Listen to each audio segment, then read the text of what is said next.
Jopuonj mag mbalariany pacho ka olando ni ng'anyo margi chakore ayanga saa 6 otieno ma piny rugo odiochieng' makiny. Kotelni kod jagoro margi mano Laktar Constantine Wesonga. Giwacho ni onge jopuonj mabiro puonjo nyaka piny owacho chop dwachgi. Giywak ni piny owacho pok keto e tim winjruok mane giketo mar dok e skul. Have given a member 7%, it will show. And we are not dealing with illiterate people.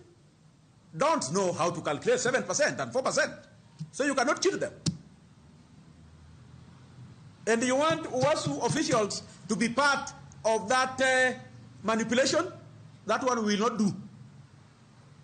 I want to tell WASU members wherever they are, just work today up to midnight.